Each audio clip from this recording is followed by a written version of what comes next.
An American destroyer was harassed by 4 ships belonging to Iran's Islamic Revolutionary Guard Corps near the Persian Gulf. This comes after news that the U.S. paid an additional $1.3 billion to Iran 2 days after that $400 million in cash was sent over in crates. Joining us now is retired Brigadier General and best-selling author of 3 Minutes to Midnight, Tata. General, thanks for being here this morning. First of all, what are your thoughts on these recent dealings with Iran? Great to be with you, Sandra. First of all, this Iranian nuclear deal just keeps getting better and better, doesn't it? This is all under the umbrella of that because actually what's happening is Iran is thumbing its nose at us with 3 detentions or firings upon Navy ships in the last 9 months. The Truman last December. Then you had the Iranian or the U.S. Navy personnel taken hostage by the Iranian Navy in January, and now this. And so that continues apace. And then just last week, Iran revealed a nuclear defense shield, and in the face of international pressure, they continue to do this. They have 100,000 troops in Iraq, and now we pay them $1.7 billion. And think about what that money, Sandra, could do for the Veterans Administration. Iran put a lot of our veterans in the hospitals, and we're giving Iran $1.7 billion for nothing, for a deal that went bad 40 years ago almost. And our veterans need that. And Iran was the #1 manufacturer of these explosively foreign penetrators, these IEDs that maimed and killed so many of our people. Let's give that money to the VA so we can take care of our wounded and not to state sponsor of terror. General, I want to talk about this most recent incident with these 4 ships, as we led with, that belong to Iran's Islamic Revolutionary Guard Corps. They harassed an American destroyer. This was happening on Tuesday in the Strait of Hormuz. The U.S. Navy officials have confirmed this independently to Fox News. But they stated that these Iranian ships carried out a high-speed intercept within 300 yards of this destroyer. The Navy called it unsafe and unprofessional. What are we to make of the way the Iranians view us? The fact that, I mean, we're looking at these images. What does this tell us about the way they see Americans and the way they see this country? Yeah, and I think that's part of what I was talking about, Sandra, is that they see us as weak.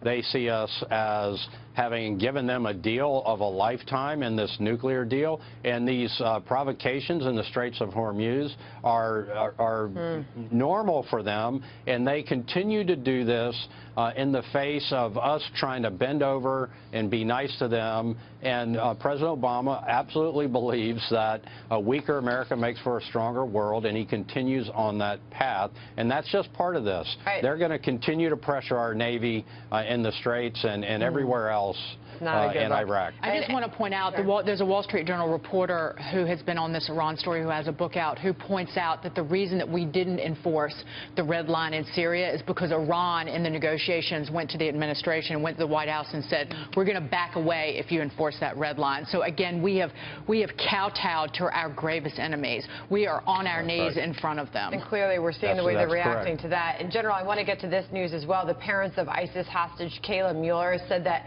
the Doctors Without Borders group would not help their daughter. The group helped set 7 of its staff members free, but said that Mueller was not their employee. This also after President Obama said that the U.S. does not pay ransom. General, what are we supposed to make of that? Well, we just paid $400 million in ransom, but Doctors Without Borders, you got to look at it in 2 ways. They have great doctors there that are volunteering and doing great work. They also have bureaucrats that are extremely liberal and extremely protective of themselves, and perhaps not on location with the doctors. And so it's a miracle that these 7 Doctors Without Borders individuals were released and Kayla was not. Doctors Without Borders withheld information information that could have led to Kayla's safe return. And it's just atrocious what the bureaucrats did at Doctors Without Borders. They could have given information to the United States, to the parents, that could have led to her safe return. Instead, they left her to die on the battlefield. And, you know, in the Army we have a motto, leave no soldier behind, and Doctors Without Borders clearly left Kayla behind. All right, and we've definitely got to follow the money here. After supporting the Republicans in 8 of the past 10 election cycles, General, right, the defense industry has flipped the script and are now backing Hillary Clinton, supporting her with donations. In the last 3 months alone, the donations to Clinton double the amount that were given to Trump. Right. So based on everything we just talked about, why has the defense industry decided to support the Democrat nominee, Hillary Clinton?